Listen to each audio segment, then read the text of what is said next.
echoes of Yūnānī Hakīm and Yūnānī Mulk in the Indian Subcontinent and Afghanistan, when Greece, Persia and India were one world. In the narrow lanes and crowded bazaars of Peshawar or Rawalpindi, in the old quarters of Lahore, Delhi and even Kabul, the modest signboard of a Yūnānī Hakīm still hangs, or used to hang, above small clinics Yūnānī.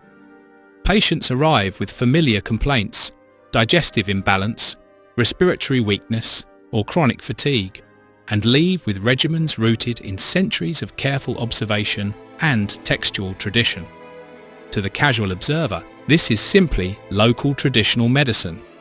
Yet the very label, Yūnānī, is a precise linguistic relic. It preserves the memory of a time when the intellectual worlds of Greece, Persia, Central Asia and the Indus Valley formed a single, interconnected horizon. This essay tracks a history of contact between the regions that are today India, Pakistan, Afghanistan and Iran with the West, not through European colonialism, but through far older links of empire, migration, scholarship and storytelling. The word Yūnān lingers even in fairy tales. In Urdu chasas and oral folk stories, one still hears the classic opening, "There used to live a king or a princes in Yūnān." The Yūnānī Hakīm, or the distant Mulkay Yūnān in these tales, testifies to another deeper historical link, one that carried Greek learning eastward long before modern maps divided the world. Understanding the persistence of the Yūnānī Hakīm and the word Yūnān in Pakistan, India and Afghanistan today requires stepping back into a history that predates not only the Mughals and the spread of Islam, but also Alexander's campaigns. It is a history shaped by imperial administration, forced migrations, scholarly translation, cultural adaptation and enduring folk memory. Processes that turned distant ideas into everyday practice across the Indus region. Before Alexander, Greeks in the Persian world. The presence of Greeks in the eastern territories of the Achaemenid Empire long preceded any Greek conquest. Persian royal inscriptions of Darius I reigned 522 to 486 BCE list the Yona, the Ionians of western Anatolia. Among the subject peoples of the empire, alongside the peoples of Gandhara and Indus in the Indus region. These Yauna were not distant foreigners. They supplied troops, paid tribute and sometimes served as administrators or physicians at the Persian court. The great Persepolis reliefs depict delegations from all these lands bringing offerings to the king. The Ionian delegation with their distinctive drapery, the Gandharans with their short tunics and spears, the Indus with their tribute of gold dust and axes, all carved in stone as equal participants in an imperial pageant. Herodotus provides concrete examples of Greek integration into Persian life. He records that Greek physicians attended Darius and his successors with such regularity that a medical career became a recognized path for ambitious Greeks seeking advancement in the empire. One such doctor, Democedes of Croton, healed the king's dislocated ankle and later treated Queen Atossa, accumulating great wealth and influence before engineering his escape back to Greece. His story, preserved in Herodotus, illustrates how permeable the boundaries between Greek and Persian worlds had become. After Ionian revolts, entire communities were deported eastward as punishment. One documented case involved the citizens of Bartga in Cyrenaica, relocated to Bactria, modern northern Afghanistan. Such deportations were deliberate imperial policy.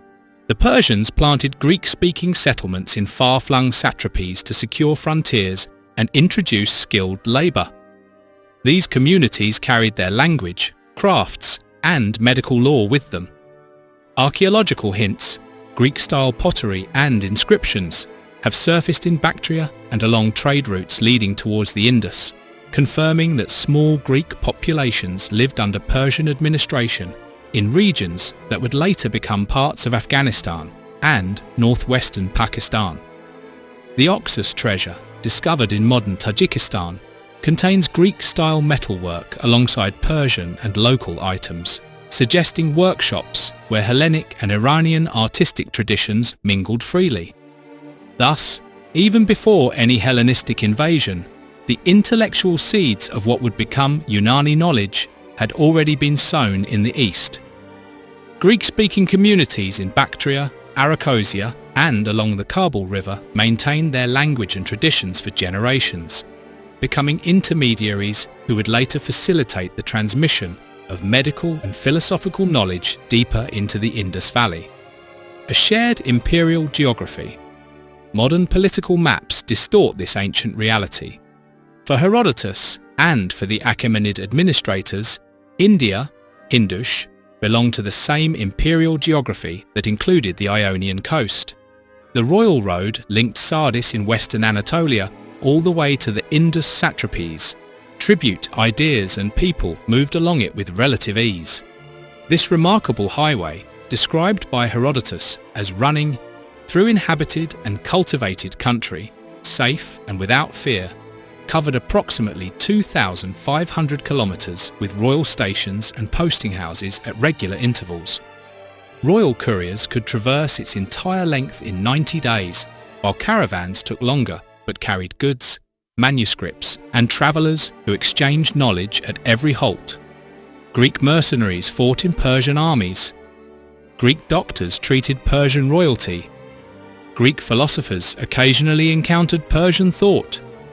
The satrapies of Gandhara, centred near modern Peshawar and extending into Banu and Dera Ismail Khan, and Hindus were governed from the same imperial centre that ruled the Yāna. Cuneiform tablets from Persepolis record rations distributed to Greek-speaking workers and travellers passing through the heartland of the empire on their way east or west. Some tablets mention individuals with Greek names employed in administrative capacities, suggesting that Greeks could rise to positions of responsibility within the imperial bureaucracy. This administrative unity meant that the distance between a Greek physician in Anatolia and a healer in Taxila was not measured in cultural isolation, but in shared systems of taxation, communication, and knowledge exchange. The Indus Valley was no remote periphery. It was an eastern province of a vast, multi-ethnic empire that already contained Greek subjects. When Darius ordered the exploration of the Indus River in approximately 510 BCE, he dispatched a Greek sailor, Scylax of Carianda, to lead the expedition. Scylax sailed from the Kabul River down the Indus to the sea, then westward to the Red Sea, producing a detailed account that became a standard geographical reference for later Greek writers. His journey demonstrates that Greeks were not merely passive subjects in the Persian Empire, but active participants in exploring and documenting its eastern reaches. Alexander and the intensification of contact. When Alexander crossed the Hindu Kush and entered the Indus Valley in 326 BCE, he did not enter terra incognita. Persian records and Greek informants had already mapped the region. His campaigns, battles at the Hydaspes against Porus, alliances with Ambi of Taxila, intensified existing contacts rather than initiating them.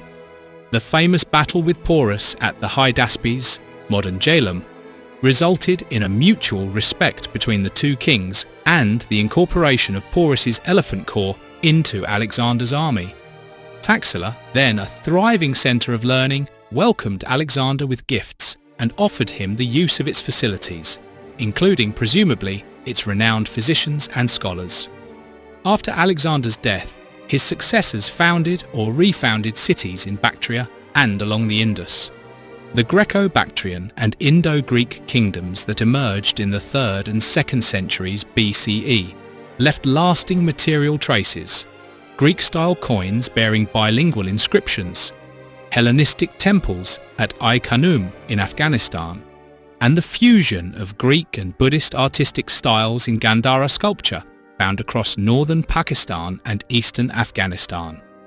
Ai-Khanum, excavated on the Oxus River in northern Afghanistan, revealed a fully Hellenistic city with a gymnasium, theatre, aristocratic quarters, and inscriptions quoted Delphic maxims. Its treasury contained Indian ivory plaques alongside Greek objects, suggesting vibrant trade and cultural exchange. These kingdoms were not fleeting. Some Indo-Greek rulers, such as Menander, Milinda in Buddhist texts, governed for decades and engaged deeply with local philosophies. The Milinda Panha, a Pali Buddhist text, records extended dialogues between King Menander and the sage Nagasena on questions of Buddhist doctrine, indicating that Greek rulers participated in intellectual life with genuine interest. Greek settlers intermarried, adopted local customs, and transmitted practical knowledge, including elements of Hippocratic observation and pharmacology, to indigenous healers. The archaeological record at sites like Taxila and Pushkalavati, near modern Peshawar, shows layers of Greek influence persisting well into the early centuries CE.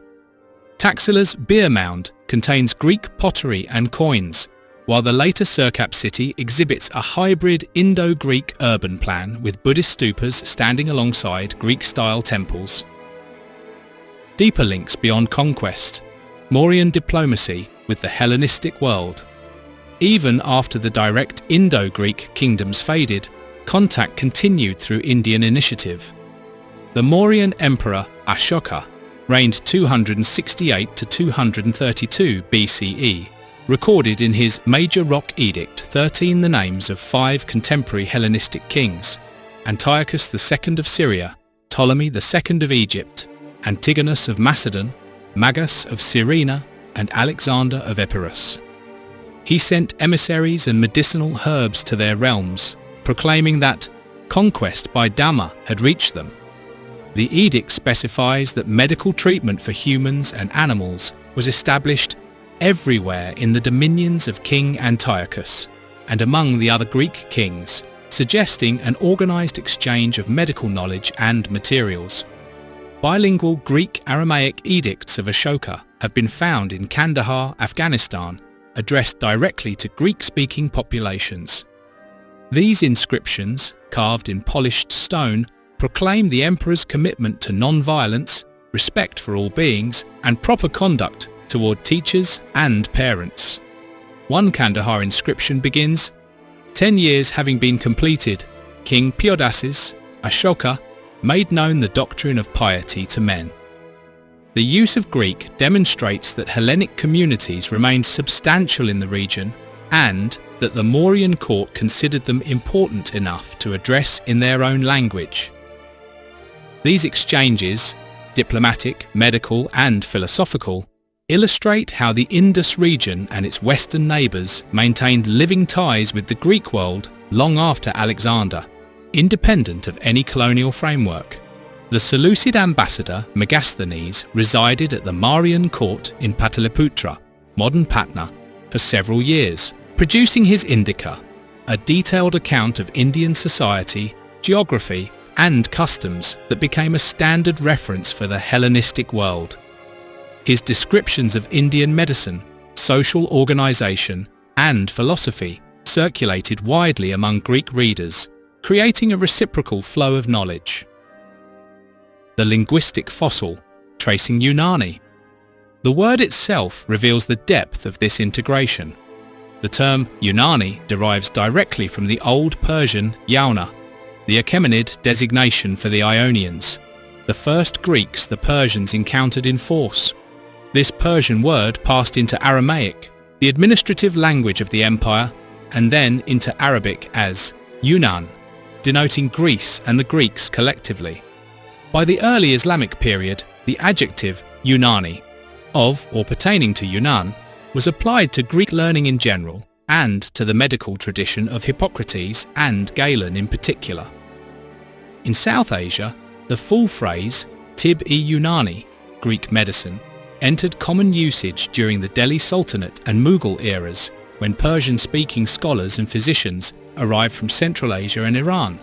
In Urdu, Pashto, and Persianate dialects spoken across Pakistan, India, and Afghanistan, Yunnan still means Greece, and Yūnānī describes both the people and their scholarly tradition.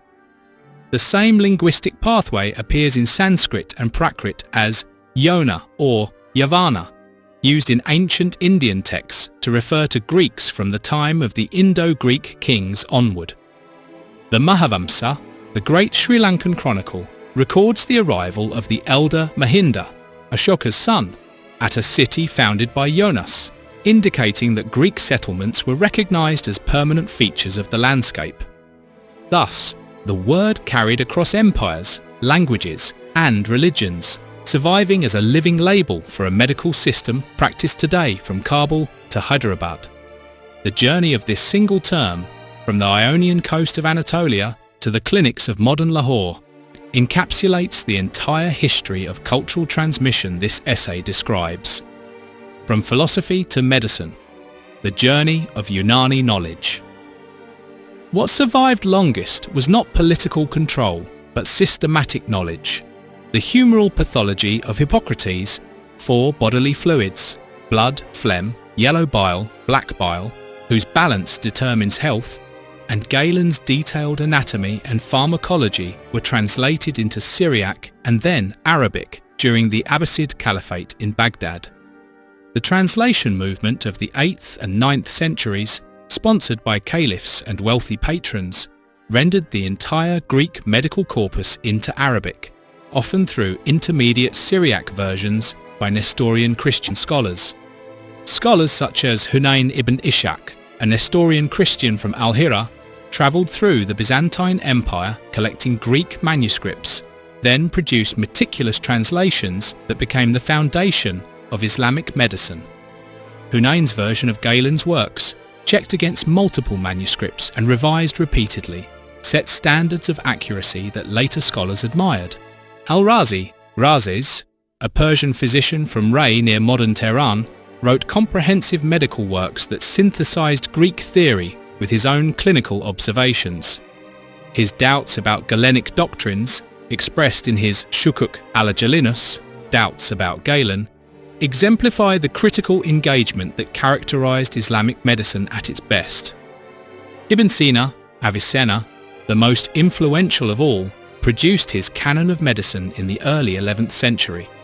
This monumental work systematized the entire medical knowledge of antiquity, organizing it into logical categories and adding Ibn Sina's own vast clinical experience. The Canon's 5 books cover general principles, materia medica, diseases of individual organs, systemic diseases, and compound remedies. Its clarity and comprehensiveness made it a standard text studied across the Islamic world, including in Persian academies and later in European universities, where it remained in use until the 17th century. This Greco-Arabic synthesis reached South Asia with the establishment of Muslim rule. Persian and Arab physicians accompanied sultans and emperors. Hospitals and madrasas in Delhi, Lahore, and later Mughal centres taught Tibbi Yūnānī alongside local Ayurvedic elements. Under Akbar and his successors, Yūnānī physicians served at court, compiled new pharmacopoeias incorporating Indian herbs, and built dispensaries. The great Mughal physician, Hakim Ali Gilani, a contemporary of Akbar, wrote extensively on both Greek and Indian medical traditions, attempting to reconcile their differences. His Firdaus al-Hikmat, Paradise of Wisdom, draws on Ibn Sina, al-Razi, and the Ayurvedic master Karaka, creating a genuinely Indo-Islamic synthesis. The system absorbed regional plants and climatic considerations while retaining its core Greek framework of temperament, mizaj, and humoral equilibrium. Indian herbs such as turmeric, neem, and ashwagandha entered Yūnānī pharmacopoeias, while Greek diagnostic categories were adapted to local conditions. The pulse examination, central to Yūnānī diagnosis, was refined to account for the hot summers and monsoon seasons of the subcontinent. This adaptability ensured the system's survival long after its Greek origins were forgotten by ordinary practitioners and patients. In Afghanistan, the tradition flourished along the same Silk Road networks, preserved in Persian scholarly circles and later integrated into local healing practices. Herat, Kabul and Kandahar maintained Yūnānī hospitals and teaching institutions through the Ghaznavid, Ghurid and Timurid periods.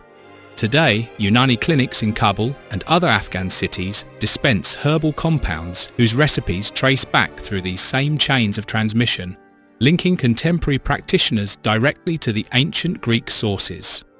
Names that carry memory: Aristu, Aflatun, Sikandar and more. The Greek legacy is not confined to medicine. It survives in personal names spoken daily across the region and in scholarly references that appear in literature and medical texts. Sikandar, the Persian and Urdu form of Alexander, remains a common male name in Pakistan, Afghanistan and parts of northern India, evoking conquest and leadership. The name carries echoes of Sikandar-i-Azam, Alexander Great, and appears in countless tales of heroism and adventure. Aristu, from Aristotle via Arabic Aristu, and Aflatun, from Plato via Aflatun, appear as given names or literary references. In everyday speech, someone unusually clever or eccentric might be called Aflatun, while Sikandar still connotes power. Parents in Pashtun villages or Punjabi towns bestow these names without necessarily recalling the ancient figures, yet the words themselves keep the memory alive. Further names echo the same chain. Bukrat, Hippocrates, whose foundational principles of observation and balance underpin every Yūnānī diagnosis. Jalanus, Galen, whose anatomical and pharmacological works fill Yūnānī textbooks. Sukrat, Socrates, invoked in philosophical discussions, and even Pythagoras, referenced in mathematical or mystical contexts within Persianate scholarship. These are not rare scholarly affectations. They entered local languages through Persian literature and Islamic philosophical tradition, which transmitted Greek thought to South Asia. The Persian poet Nizami's Sikandarnama, an epic romance about Alexander, spread knowledge of Greek figures to audiences who might never read philosophy. The Dastan-e-Amir Hamza, a sprawling Persian epic popular across the region, features wise counsellors named after Greek philosophers and physicians. In Yūnānī medical colleges today, students still begin their studies with the Oath of Bukrat, Hippocratic Oath, and study the Canon of Ibn Sina alongside commentaries by later scholars who cite Jalinus and Arastu as authorities. The continuity is not merely antiquarian. These figures remain living presences in a tradition that traces itself back to them. Echoes in folk literature, from Yūnānī Hakīm to Mulkay Yūnān. The transition from the Yūnānī Hakīm of the clinic to the Mulkay Yūnān of the fairy tale marks the deepest layer of this historical link.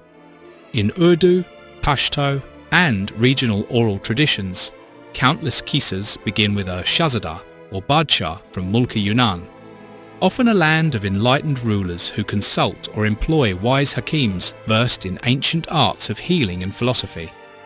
These stories, carried through Persian dastans and adapted into South Asian folklore, portray Yūnān not as a remote European place, but as a familiar realm of wisdom, where physicians cure the incurable, and princes seek knowledge that travels the same roads as silk and spices.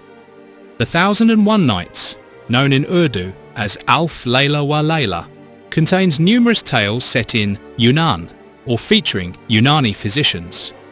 These narratives circulated widely through oral performance in caravanserais, bazaars and village gatherings. Professional storytellers, Kisago or Dastango, would recount adventures of kings and hakims from Mulkay Yūnān, embedding Greek names and medical lore in the popular imagination. The Yūnānī Hakīm in these tales is no stranger. He is the living embodiment of that transmitted learning. When a fairy tale prince from Yūnān consults a hakim, or when a wandering physician from Yūnān appears in a distant kingdom, the audience recognizes him as a bearer of ancient wisdom. Such folk memory preserves the pre-colonial connections through Achaemenid deportation, Hellenistic settlement, Mauryan diplomacy, and Persianate scholarship far more vividly than any textbook. In some versions of the popular romance Hiranja, the hero Waris Shah includes references to Yūnānī medicine when describing the ailments of love. Poets across Punjab, Sindh and the northwest drew on the vocabulary of humoral medicine to describe emotional states. A lover's temperament overheated by passion. A bereaved woman's constitution chilled by grief. This medical language, ultimately Greek in origin, became so thoroughly naturalized that its foreignness disappeared entirely. Material traces, coins, art and architecture. The material evidence for Greek-Indus contact is abundant and varied. Indo-Greek coins, among the most beautiful ever minted in the ancient world, bear Greek legends on one side and Kharoshthi or Brahmi on the other. The portraits of kings, Demetrius, Eucratides, Menander, show realistic Hellenistic features, while the reverse often depicts Indian deities such as Lakshmi or Buddhist symbols. These coins circulated widely across northern Pakistan and Afghanistan, used by merchants, soldiers and ordinary people who handled Greek writing daily, even if they could not read it. Gandharan art represents perhaps the most famous fusion. Buddhist monasteries and stupas from the Peshawar Valley to Bamiyan produced thousands of sculptures blending Greek artistic techniques with Buddhist subjects. The Buddha appears with Apollo's features, draped in robes resembling Greek Himatians, surrounded by attendants who could pass for Greek divinities. The technical skill, naturalistic proportions, flowing drapery, emotional expression, derives from Hellenistic models, while the iconography and purpose remain thoroughly Buddhist. This art flourished from the 1st century BCE through the 5th century CE, long after Indo-Greek political power had ended, demonstrating how thoroughly Greek artistic traditions had been absorbed and transformed. At Taxila, the great monastery of Jolyon contains Buddhist reliefs with unmistakably Greek elements, Corinthian columns framing Buddha images, wine-drinking scenes that would puzzle a monk, muscular youths in Greek-style drapery. The interpretation of these images remains debated, but their presence testifies to a world where Greek and Buddhist visual languages coexisted and interpenetrated. In Afghanistan, the Buddhist caves at Bamiyan, before their tragic destruction, contained paintings with Hellenistic and Sasanian elements, showing how trade routes continued to carry artistic influences across the region. The nearby monastery of Fondukistan produced clay sculptures with remarkably naturalistic features, again reflecting the persistence of Greek-inspired techniques. The Indus as a meeting ground of civilizations. The Indus region and its extensions into what is now Afghanistan has repeatedly served as a zone of synthesis. Greek intellectual traditions encountered Persian administrative systems, Central Asian migrations, and Indian philosophical and botanical knowledge. The Persianate cultural sphere acted as the principal mediator. It carried Greek medicine eastward, translated it into accessible forms, and embedded it within Indo-Islamic civilization. Greco-Buddhist art in Gandhara monasteries, Indo-Greek coinage, Ashoka's Greek edicts, and the survival of humoral theory alongside Ayurvedic concepts all illustrate this blending. The result was never pure replication, but a living, adaptive tradition. The process continued through later periods.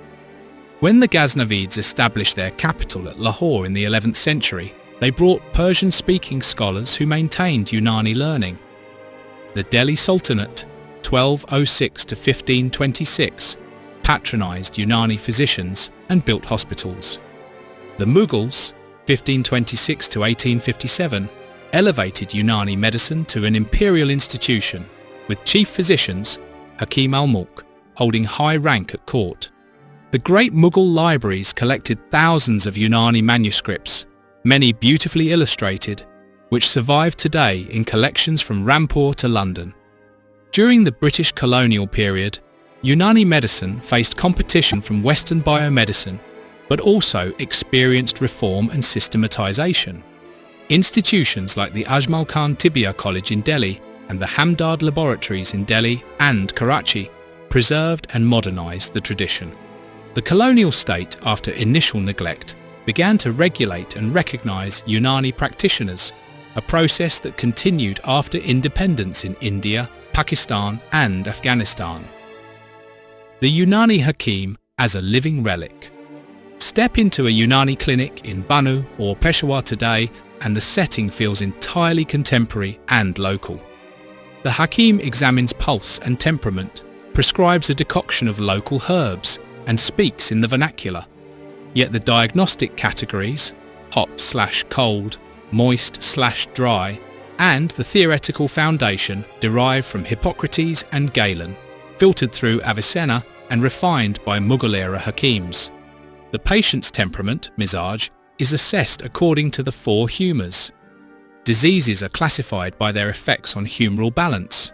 Treatments aim to restore equilibrium through diet, regimen and herbal compounds. Some practitioners still recount family traditions claiming descent from physicians who accompanied Alexander or later Greek settlers. A claim supported occasionally by physical traits, lighter eyes or hair, observed among certain families in the northwest. Whether such genealogies are historically accurate matters less than their persistence as living memory.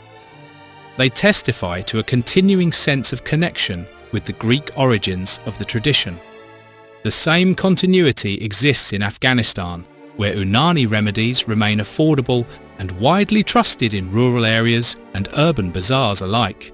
During the decades of conflict, when formal healthcare systems collapsed or became inaccessible, Yūnānī practitioners often provided the only available medical care. Herbalists in Kabul's bird market still sell the same remedies their grandfathers sold, using the same diagnostic categories. In India, where the system is officially recognized as a component of Ayush, Ayurveda, Yoga, Yūnānī, Siddha, homeopathy, Yūnānī colleges grant recognized degrees, and Yūnānī hospitals operate alongside allopathic institutions. The Central Council of Indian Medicine regulates education and practice, ensuring continuity with the classical tradition while incorporating modern scientific knowledge. Similar recognition exists in Pakistan, where the National Council for Tibb oversees Yūnānī education and practice. Challenges and continuities in the modern world. The Yūnānī tradition faces significant challenges in the 21st century. The dominance of biomedicine, with its powerful technologies and pharmaceuticals, has reduced the patient base for traditional systems. Standardization and quality control of herbal medicines remain difficult. The scholarly tradition, once transmitted through long apprenticeship and mastery of Arabic and Persian texts, now competes with shortened courses and practical training. Yet Yūnānī medicine persists because it offers something biomedicine often cannot. A holistic approach that considers the whole person, not just the disease, treatments that feel natural and familiar, and a cultural continuity that connects patients with their heritage. In an era of globalized medicine, the Yūnānī Hakīm represents a local alternative, rooted in centuries of observation and adapted to regional conditions. The tradition has also begun to engage with modern science. Pharmacological research on Yūnānī herbal compounds has confirmed the efficacy of some remedies and identified active principles. Clinical studies have examined the outcomes of Yūnānī treatments for chronic conditions. Debates continue within the profession about how to balance tradition with innovation, how to preserve classical knowledge while adapting to contemporary needs. Conclusion: a bygone world that still breathes. There was a historical moment when Greece was not a distant European land, but part of an eastern continuum stretching through Persia to the Indus. Greeks could be subjects of a Persian emperor, settlers in Bactrian cities, diplomatic partners of Mauryan kings, or contributors to knowledge that travelled the same roads as silk and spices. Boundaries that seem fixed today between Western and Eastern civilization were then porous and shifting. That world dissolved centuries ago, Yet its traces endure in the word Yūnānī itself, in the diagnostic methods and pharmacopoeias of practicing hakims, in the personal names children still receive, in the references to Bucrat, Jalinus and Pythagoras in scholarly texts, and in the quiet persistence of humoral reasoning across Pakistan, India and Afghanistan. Most vividly, it lives on in folk tales where a Shahzada from Mulkay Yūnān consults a wise hakim, and in the daily practice of thousands of practitioners who continue a tradition that began beside the Aegean and travelled across empires to reach the banks of the Indus. The ancient encounter between Greece, Persia and the Indus has not ended. It continues, quietly, practically and persistently, in the daily work of healing, in spoken names and in stories told along the banks of the Indus and beyond.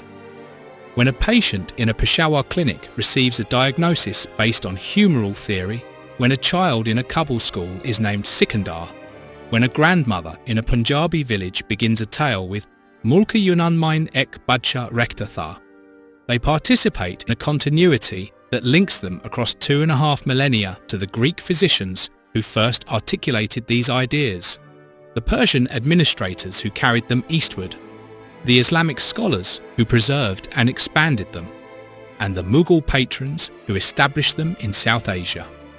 This is not merely survival but living tradition, adaptive, evolving, yet recognisably continuous with its origins. The Yūnānī Hakīm, examining pulses and prescribing herbal compounds in a modest clinic, embodies a history that textbooks often separate into discrete chapters.